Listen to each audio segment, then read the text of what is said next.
이번엔 코로나 상황 전문가 두 분과 짚어보겠습니다. 류재복 해설위원, 김경우 인제대 서울백병원 교수와 얘기 나누겠습니다. 두 분 안녕하십니까? 안녕하세요. 네, 류재복 위원님. 방역당국에서 10월부터는 상황을 좀 봐서 일상에 가까운 상황으로 갈 수 있다라고 얘기를 했습니다. 당장 이제 다음 달이 되는데요. 네. 위드 코로나를 염두에 둔 발언이겠죠? 그렇습니다. 위드 코로나를 갈 수밖에 없는 상황이죠. 왜냐하면 지금은 기존의 방역의 대책으로는 이 전체적인 상황을 안정적으로 통제하기가 어렵다는 것이죠. 그러니까 방역이라는 게 하나는 발생을 줄이는 부분이 있고 하나는 이제 위중증이나 사망 이쪽을 줄이는 부분이 있거든요. 그런데 지금까지 우리나라의 방역 대책은 발생에 초점을 맞춘 겁니다. 그렇죠. 그런데 우리가 지금 그 최고 단계인 4단계를 9주째 지금 시행을 하고 있는데도 불구하고 하루에 이제 1,700명대 환자들이 나오고 있단 말이죠. 그러니까 더 이상 발생에 중점을 둔 대책을 가지고는 국민들의 일상생활이 불가능할 가능성이 있습니다. 이 환자는 저는 1,000명대는 계속 간다고 봅니다. 그 이하로 떨어지기는 여러 지표를 보면 좀 어려운 것 같고요. 그러다 보니까 이제 코로나19의 그 백신 접종률도 상당히 올라간 상황이 된다면 독감처럼 관리하자는 것이죠. 우리가 독감이 물론 매년 몇만 명이 이제 사망에 이르긴 하지만 그 정도의 치명률이면 우리가 뭐 마스크를 쓰거나 뭐 만날 사람을 못 만나거나 하지 않고 일상생활을 하면서도 백신과 치료제를 가지고 조절할 수 있단 말이죠. 그런 방식으로 가자는 게 위드 코로나입니다. 그래서 우리나라도 어쩔 수 없이 그런 선택으로 갈 수밖에 없다라는 것이고 그 시점은 제가 볼 때는 백신 접종률이 70%를 넘어가고 그다음에 이제 고령층이나 그 위험한 분들은 한 80에서 90% 정도의 백신을 맞은 시점부터는 위드 코로나를 본격적으로 논의하거나 진입하지 않을까 하고 이번에 나온 대책도 사실은 위드 코로나의 출발점이다 이렇게 평가하는 전문가들이 많습니다. 교수님, 그렇다면 이게 지금 말씀하신 것처럼 백신이나 치료제가 얼마나 효과가 있느냐 이것도 중요하게 봐야 될 텐데 지금 상황에서 볼 때 10월부터 이 위드 코로나로 전환을 하는 게 가능할지 어떻게 보세요? 네, 일단은 뭐 말씀하신 것처럼 접종률이 충분히 올라가지 않기 때문에 좀 어려울 것 같고 다만 일부 접종 완료자 중심으로 방역 수칙 완화는 차별화돼서 적용이 가능할 것 같은데요. 근데 치료 같은 경우에 이제 지적해 주신 것처럼 아직은 코로나19 환자가 이제 위중증으로 가면 사실은 뚜렷한 치료법이 없고 조기에 뭐 항체 치료제나 스테로이드나 항바이러스제나 또 나중에 이제 경구 치료제라든지 이걸 조기에 치료를 해야지 좀 효과가 있겠고, 그래서 위중증 환자에 이제 치중하기 위해서는 이제 신속한 환자 분류, 신속한 이송, 신속한 조기 치료 이런 시스템도 좀 같이 마련을 해야 될 것 같고요. 근데 문제는 이제 가볍게 걸리시는 것 같지만은 우리가 특히 이제 폐 침범에서 저산소증이 왔을 때 뭐 대부분 호흡곤란이나 뭐 기침 가래 이런 것들을 많이 호소하지만 그냥 뭐 좀 어지럽다, 기운이 없다, 뭐 괜찮다, 전혀 뭐 뚜렷한 증상이 안 나타나다가 갑자기 또 나빠지시는 경우도 있기 때문에 그런 부분에 대한 좀 이해라든지 대비가 좀 필요할 것 같고요. 또 방역적으로 봤을 때는 미접종자가 많은 상태에서는 미접종자 중심으로 언제든지 대유행이 일어날 수가 있기 때문에 10월 달에 한시적으로 우리가 좀 적용한다면 어떤 접종 완료자에 대한 어떤 인센티브를 병행해서 미접종자에 대한 좀 한시적인 제한 조치.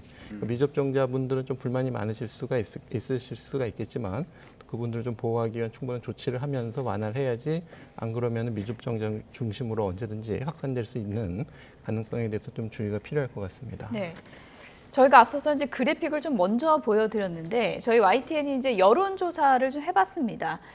조기에 위드 코로나로 가는 거 어떻게 생각하십니까? 하고 이제 물었더니 찬성이 58.5%, 반대가 34.3%입니다. 그러니까 10명 중에 6명은 이렇게 됐다면 위드 코로나로 조기에 가자 이렇게 생각을 한다는 거예요. 글쎄 조기 전환이라는 게 저는 좀 적절하지는 않은 것 같아요. 시점이 됐다고 보는 것이고요. 왜냐하면 이제 우리나라의 방역 정책이 다음 달에도 조기가 아닌 건가요? 그러면? 외국의 사례를 주로 참고를 하는데요. 어쨌든 이 위드 코로나로 갈 수밖에 없는 상황입니다. 지금 우리가 상황이 너무 좋아서 싱가포르처럼 환자도 적고 백신 접종도 한 80, 90%가 됐을 때는 정말 행복한 마음으로 위드 코로나로 갈 수가 있지만 지금 우리는 그런 상황은 아니거든요. 환자 수가 적어도 우리의 상황에서 봤을 때는 지금 상당히 환자가 많은 그런 상황이기 때문에 그다음에 백신 접종률도 아직 뭐 2차 접종은 50%가 되지 않은 상황이니까요. 그래서 하지만 어쨌든 그 방역에 대한 피로감이라든가 이렇게 묶어놓고 계속해서 갈 수는 없다는 그런 절박함 때문에 가는 것이고요. 눈여겨볼 점이 40대하고 60대에서 위드 코로나 가자는 응답이 좀 높게 나왔더라고요. 그러니까 아무래도 그 사회생활을 활발하게 하시는 분들 그리고 연세가 좀 있으신 분들은 사실 굉장히 힘든 세월을 많이 보냈기 때문에 그리고 저는 이제 연령대별로 보면 지금 눈에 띄는 게 그 20대에서 반대가 약간 많은데 이것은 오차범위 아니라고 알고 있습니다. 그래서 전체적인 국민 정서는 위드 코로나로 가는 거에 대해서 크게 거부감을 갖고 있지는 않다 이렇게 보는 것이고요.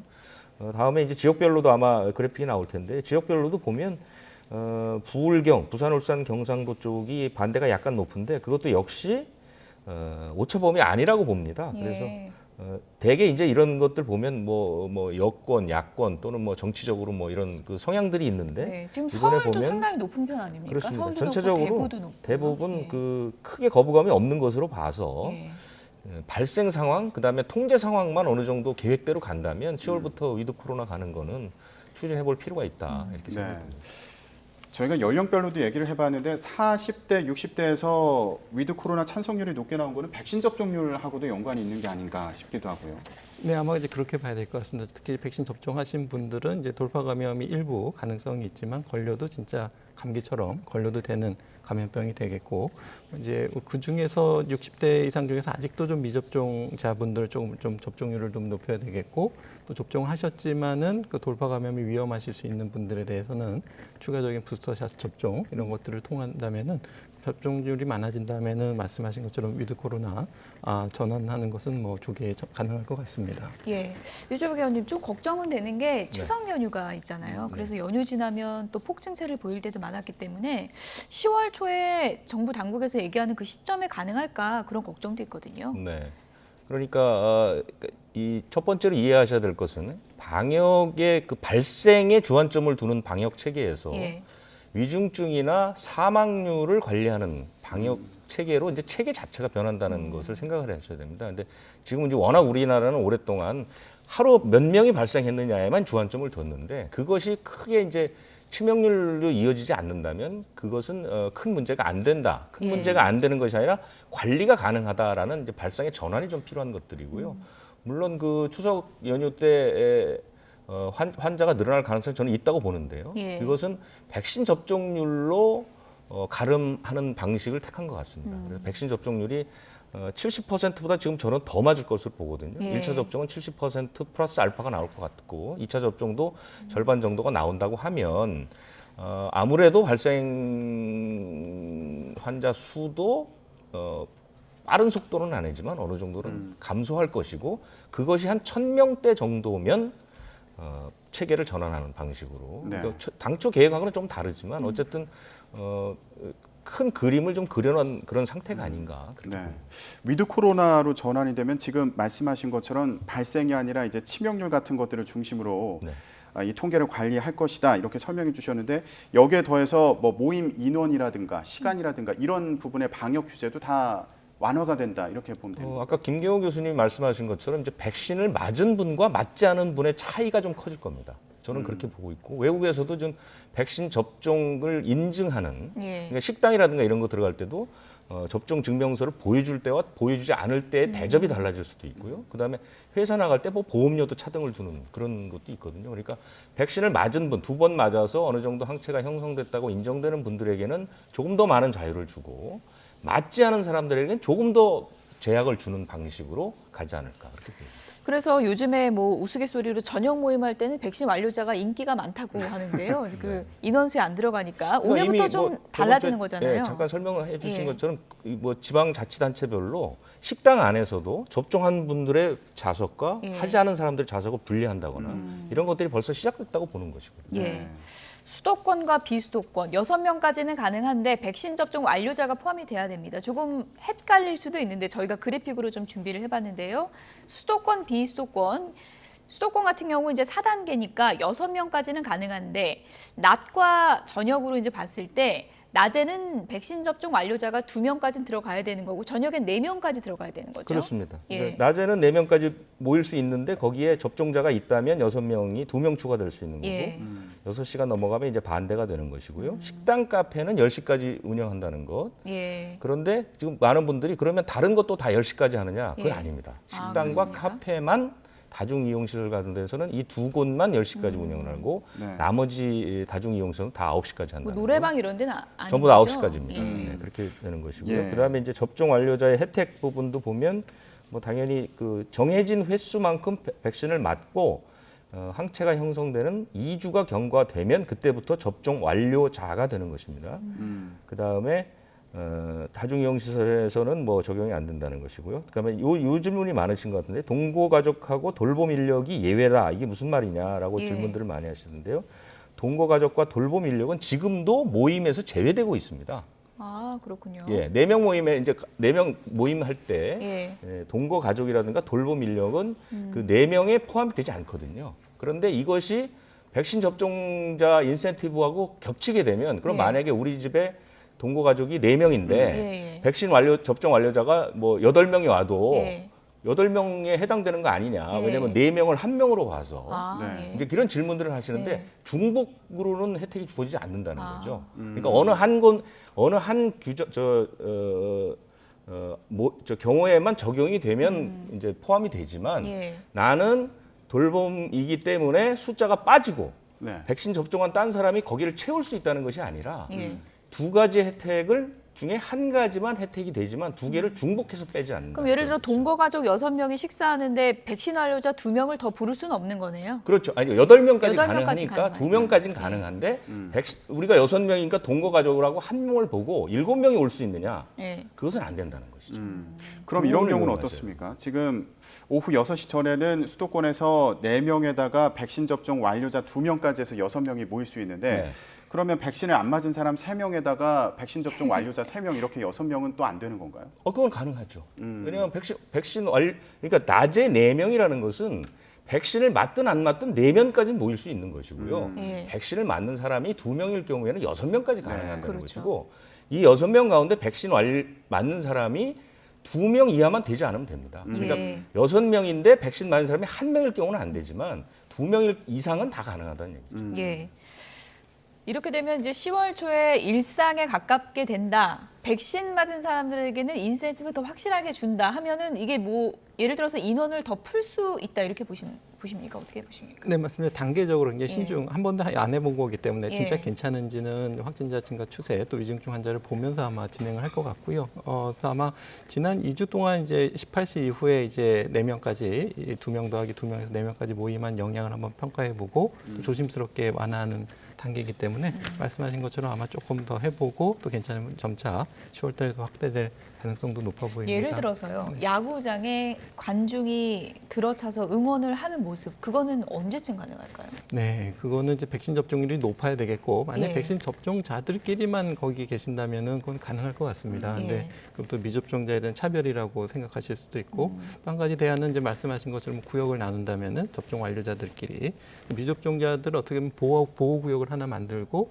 접종 완료자들끼리는 말씀하신 것처럼 좀 그런 좀 자유로운 관람 이런 것들을 차별화해서 적용할 수는 있을 것 같은데 해외 사례 같은 것도 좀 많이 좀 참조해봐야 될 것 같습니다. 예. 네. 자, 이 같은 3, 4단계 사회적 거리두기 이제 10월 3일 24시까지 연장이 되는 예. 그런 상황입니다. 이 내용들 잘 유념을 하셔야겠습니다. 자, 이렇게 영업시간 늘리고요. 그리고 사적 모임 인원도 좀 완화를 한 상황인데 그런데 아직 자영업자들 같은 경우에는 어려운 상황이 여전하지 않습니까? 예, 이제 또 그 집회를 예고를 했습니다. 차량 시위를 한다고 하던데요. 어떤 상황입니까? 뭐 시위는 지금까지 여러 번 했고요. 그거의 연장선상이라고 보는데 문제가 되는 것은 이 자리에서 저도 말씀드렸던 기억이 나는데 2주 전에 갑자기 영업시간을 10시에서 9시로 이제 당겼죠. 예. 그러면서 결과를 보니까 호프집은 54%가 영업이 줄었단 말입니다. 실제로 식당 21%가 손님이 줄었다고 하는데 그럼 과연 그것이 방역과 어떤 과학적 근거와 연결점을 가졌느냐. 예. 이 부분을 방역당국이 전혀 설명을 못하고 있는 것이죠. 실제로 어떤 그 국회의원이 그 자료를 좀 요구했더니 없다. 그냥 단지 우리가 머릿속으로 생각할 때 1시간 늦추면 2차 안 갈 거 아니냐. 이런 식으로 주먹구구로 대책을 세웠다는 것이죠. 자영업자들이 분노하는 지점이 바로 그런 겁니다. 그러니까 정확하게 과학적인 연관성을 설명하고 그 다음에 어떤 그 고통을 좀 분담해야 될 것을 호소해야 하는데 사실은 그런 부분들이 적고 단지 그냥 그 자영업자들은 저녁에 늦게까지 있으면 뭐 감염이 된다 이런 식의 큰 논리가 없는 그런 그 개념을 적용해서 일방적으로 피해를 주장하고 있다 이런 것들이고 그러니까 이 자영업자들의 주장을 좀 정리해 보면 말로는 자영업자 소상공인을 위한다고 하는데 지금까지 모든 그 대책들이 실제로 자기들을 위한 대책들은 없었다. 이런 것들에 대한 주장이 많은 것이고요. 이 부분에 대해서는 아마 이제 저는 마지막 고비라고 보고요. 다음 달부터는 조금 이런 부분도 개선을 해야 되지 않을까 이렇게 생각이 듭니다. 아무래도 이제 거리두기 수위에 따라 가장 직격탄을 받아온 게 자영업자들이다 보니까 또 지원 대책도 앞으로 좀 잘 마련이 돼야 될 것 같고요. 아이들 등교요. 일단 요즘에 학생 확진자가 좀 많이 늘어서 걱정을 했는데 일단 등교는 확대하는 분위기인 것 같습니다. 괜찮은 건가요? 일단 그 교육부에서 발표한 어떤 확진자 현황을 보게 되면 최근 3주간 604명, 513명, 450명 학생 감염 같은 경우에는 그리고 교사 같은 경우에도 47명, 28명, 34명 약간 차이는 있지만은 좀 크게 증가하지는 않는 것으로 보이고 있는데 감염 경로별로 좀 추가적인 분석을 통해서 대부분 가정 내 감염이 많았기 때문에 뭐 40, 50대 접종이 증가하면서 가정 내 감염이 줄었다든지 또 학원이나 교사 접종이 늘어나면서 학원에서 감염이 줄었다든지 어떤 영향이 있는지 한번 경로별로 좀 조사는 필요할 것 같고요. 예. 소수 사례지만 이제 기숙사를 이용한 학생들 같은 경우에 일부 집단 감염이 있긴 했지만 아직까지는 학교에서 등교 계약으로 인한 대규모 집단 감염은 아직까지는 없는 것 같고요. 지금까지는 이제 방역 관리 집중 기간이었기 때문에 이제 이번 주부터 아마 이제 본격적인 등교 확대되는데 4단계 지역 같은 경우는 그래도 아직 조금 감염 위험이 남아 있기 때문에 자율적으로 학부모들의 의견을 반영해서 아마 등교 계획이 진행될 것 같습니다. 일단 뭐 저학년, 초등학교 저학년 같은 경우도 이제 거의 등교를 상당히 확대한 것 같아요. 그렇죠. 예. 원래 이제 4단계는 그 원격 수업을 해야 되는데 그 조금 전에 김 교수님이 말씀하신 그런 여러 가지 이유들 그리고 가장 큰 것은 교육부 쪽에서 했던 것은 지난해부터 이 학습 결손에 대한 문제, 예. 그다음에 이제 지역별, 계층별 학습 격차 이 부분이 가장 큰 문제고요. 이 부분을 좀 해결하기 위해서 특히 초등학교 저학년들은 학교에서 공부만 하는 것이 아니라 예. 기초적인 사회관계, 친구들과의 관계 이런 것도 굉장히 중요하거든요. 그러니까 학교에 이제 적응을 시작을 해야 그렇죠. 되는 건데. 사람과 예. 사람을 만나는 문제들이 예. 친구를 만나고 또 선생님을 만나는 이 문제 때문에 초등학교 저학년들의 등교 수업이 필요하다라는 얘기들을 끊임없이 해왔고요. 이것도 역시 위드 코로나와 같은 맥락으로 움직인다고 보시면 되겠습니다. 예. 네. 자, 앞으로 학교에 등교하는 아이들 방역 대책 관련해서도 신경을 많이 써야 되는 그런 상황으로 보입니다. 자, 이런 가운데 백신 접종 시작한 지 이제 190일 조금 넘었습니다. 191일 만에 국민 3천만 명이 1차 접종을 마쳤습니다. 자, 이제 60% 달성을 눈앞에 두고 있는 상황인데 이 속도는 어떻게 볼 수 있을까요? 추석 전에 몇 % 정도까지 접종을 완료할 수 있을 걸로 제가 예상하십니까? 말씀드린 대로 1차 접종은 70% 플러스 알파가 될 수 있죠. 모더나 물량이 한 25만 회분 빼고 다 들어왔거든요. 예. 지금 저는 이 속도도 속도지만 사실은 지금 손봐야 될 것은 다음 달부터 위드 코로나로 이제 전환을 천천히 한다고 보면 저는 접종 간격을 빨리 원상 회복시켜야 된다고 봅니다. 예. 지금 다 6주로 되어 있는데요. 그렇죠. 모더나는 3주고 파이자는 4주 아닙니까? 빨리 원상 회복을 시키지 않으면 지금 우리나라에서 이 백신을 접종하는 것은 본인의 의사가 아니거든요. 연령대별로 국가가 정해준 상태에서 그렇죠. 이제 내가 이 시기에 이제 백신을 맞게 되는데 갑자기 10월부터 맞지 않았다고 해서 어떤 불이익을 받을 가능성이 좀 있단 말입니다. 그렇기 때문에 이 불만을 줄이기 위해서는 빨리 백신 접종의 간격을 빨리 원상 회복해야 된다. 그래서 지금 모더나 물량이 좀 들어와 있으니까요. 추석 후에 맞는 분들은 대부분 모더나로 백신을 좀 바꿔주고 예. 3주를 지켜주면 한 달 정도만 고생을 하면 그 다음부터는 이제 대부분 접종 완료가 되고요. 우리나라가 지금 70% 2차 접종이 11월이면 끝납니다. 그러니까 예. 그 차이가 얼마 안 나는 것이죠. 이런 식으로 해서 국민의 불만을 좀 줄여줄 필요가 있다. 저는 그렇게 봅니다. 일단 뭐 백신 간격도 그렇고 백신 접종 신뢰도를 높이는 데 총력을 쏟아야 되는데 걱정스러운 게 최근에 오접종이 상당히 사례가 많아지고 있습니다. 대학병원에서도 기한이 지난 접종을 100명 넘게 놨다 그래요. 이거 괜찮은 겁니까?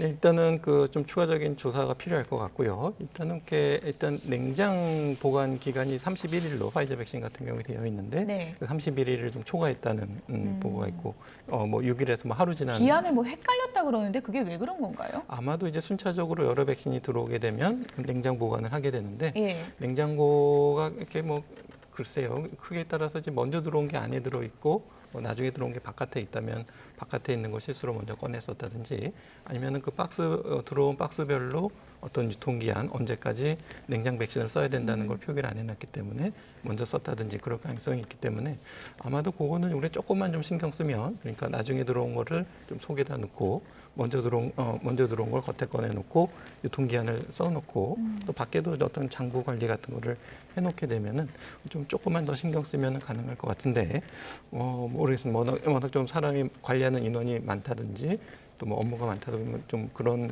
오접종 사례가 발생하는 것 같은데 한 번 더 확인하는 과정을 만들어서 이런 오접종 사례가 발생하지 않도록 관리하는 것이 좀 필요할 것 같습니다. 네.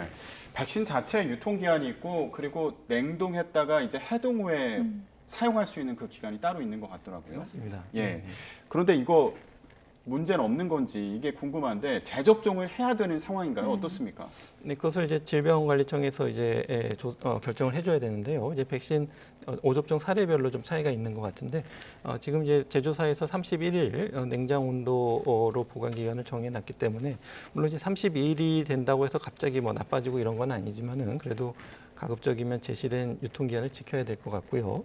특별히 뭐 이상 반응이 더 증가할 것 같지는 않지만 백신의 효능이 좀 감소할 가능성에 대해서는 충분히 좀 준비가 필요할 것 같은데 아마도 이제 뭐 하루 정도 지난 건 큰 문제는 없겠지만 조금 뭐 6일 정도 경과가 됐다면 그것에 대해 좀 추가적인 확인이 필요할 것 같고 그것을 1차 접종 후 2주 후에 할 건가 아니면은 2차 접종까지 하고 나서 항체 검사를 한번 해서 그분들에 대해서 3차 접종을 할 건지 그것에 대한 결정은 아마 질병관리청에서 전문가들 회의를 통해서 결정이 돼야 될 것 같습니다. 백신 종류를 헷갈리는 경우도 있었고 분량을 상당히 많이 맞는 경우도 있었고 네. 이번에 유통기한 문제까지 계속 발생을 해가지고 이거 백신 관리 같은 거를 좀 어떻게 시스템을 좀 철저하게 해야 될 것 같다는 생각이 드는데요. 그러니까 지금 시스템이나 지금까지 나온 건 다행히 뭐 불행 중 다행이라고 하면 예. 그 병원 측에서 주의를 뭐 기울이지 않았다. 예. 지금 그 방역 당국에서 내놓은 그 원인을 두 가지로 보던데요. 하나는 선입 선출 원칙이라는 게 있습니다. 백신도 먼저 들어간 물건이 먼저 나와서 맞게 되면 그게 순환만 제대로 되면 이제 유효 기간을 넘길 일이 없는데 그 부분을 지키지 않았다는 것들. 그다음에 유효 기간을 확인하지 않은 부분들. 그러니까 한마디로 얘기하면 병원 측에서 주의를 좀 기울이지 않았다. 부주의가 원인이라는 것이죠. 그러니까 시스템 문제보다는 아직까지는 부주의의 영역들에서 이런 그 문제들이 오접종들이 나오고 있지만 앞으로 이제 방역 당국이 어저께 얘기한 것은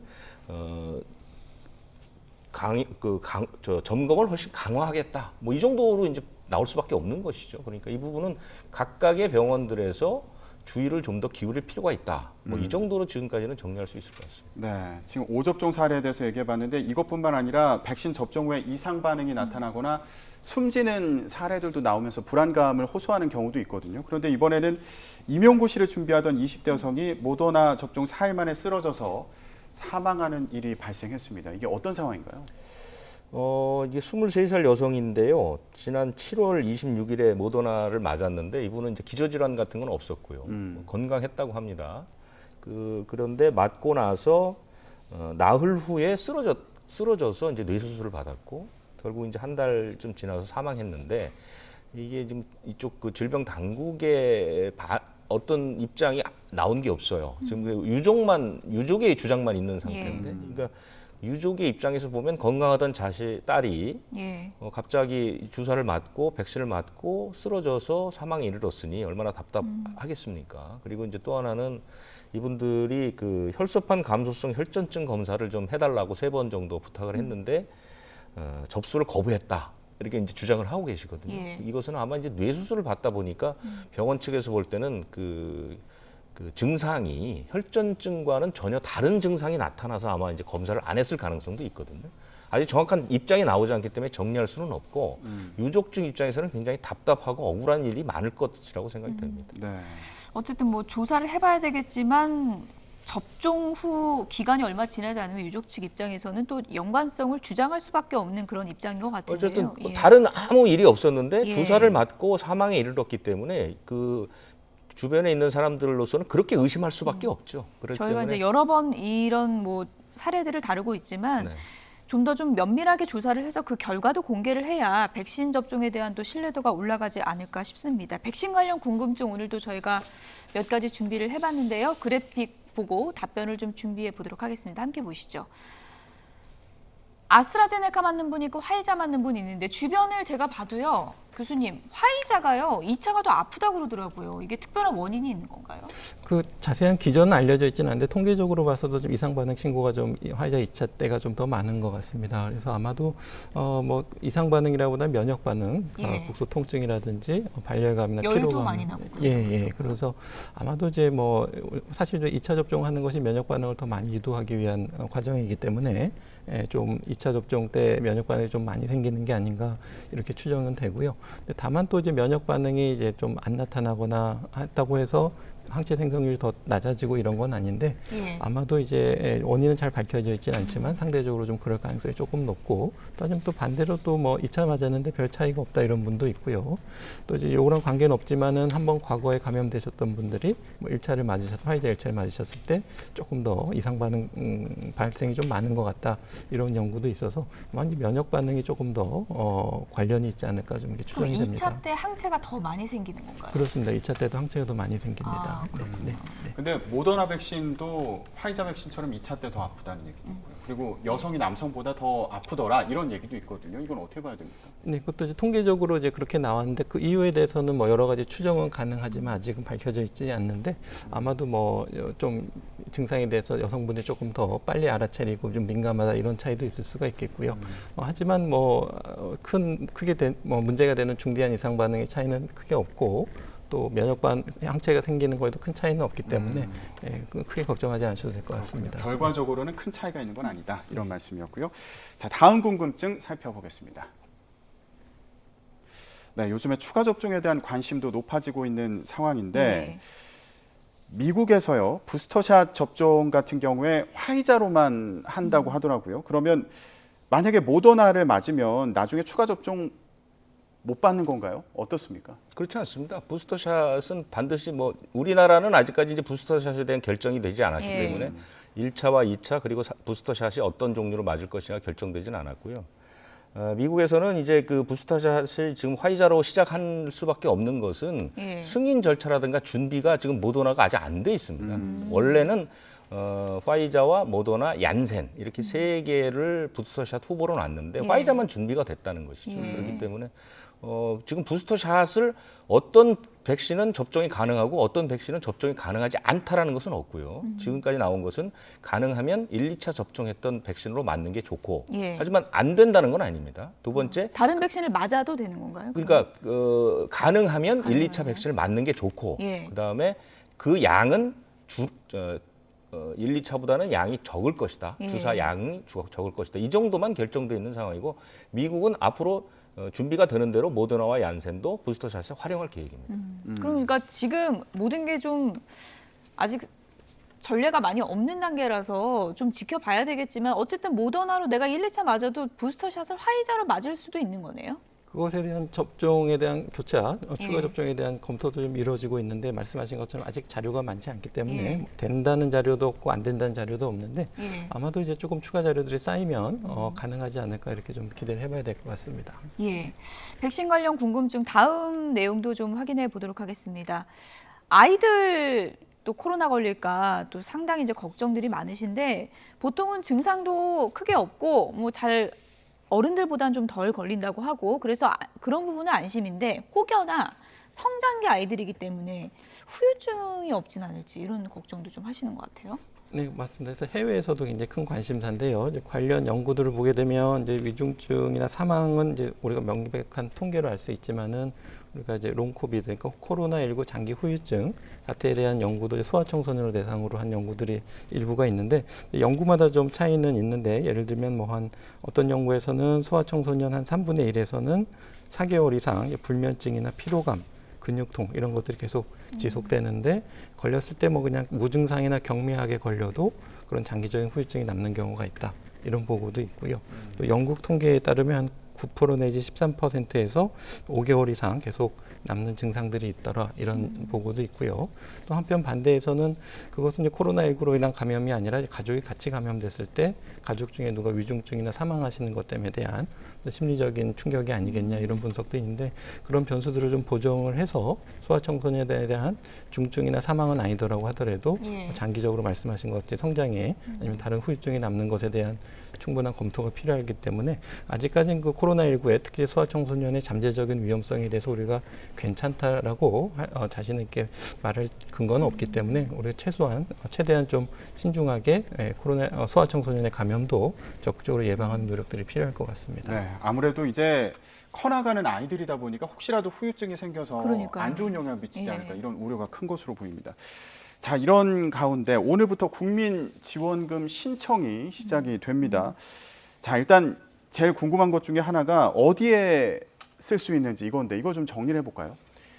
지난해 우리 100%그 국민지원금을 한번 받으셨잖아요. 예. 그때도 대체로 이제 이런 방식입니다. 그러니까 소상공인들의 경제에 도움을 주자는 의미로 지역사랑 상품권이라는 것에서 이제 가맹된 곳 그것을 위주로 했는데 이번에 이제 그게 좀 더 강화된 것이죠. 그래서 한번 말씀드린 기억이 있지만 대기업, 그다음에 백화점, 예. 명품, 그다음에 이제 유명 프랜차이즈 이런 거는 안 된다고 보시면 됩니다. 예. 기본적으로. 근데 보니까 유명 프랜차이즈 중에서도 스타벅스는 안 되는데 네. 또 바스킨라빈스는 된다. 이게 그러거든요. 지역사랑 가맹점이 되면 또 이제 그 사용이 가능하게 돼 있는 예. 거죠. 근데 행정적으로 그렇게 묶여져 있지만 큰 예. 틀은 뭐 전통시장이라든가 그다음에 우리 생활에서 볼 수 있는 건 뭐 미장원이라든가 편의점이라든가 예. 이런 곳에서 주로 사용하는 것이고 아까 말씀드린 것처럼 뭐 큰 회사의 제품은 직영 매장. 예, 그다음에 예. 이제 뭐 유흥업소 이런 건 뭐 당연히 안 되는 것이고요. 그런 개념을 가지고 접근하시고요.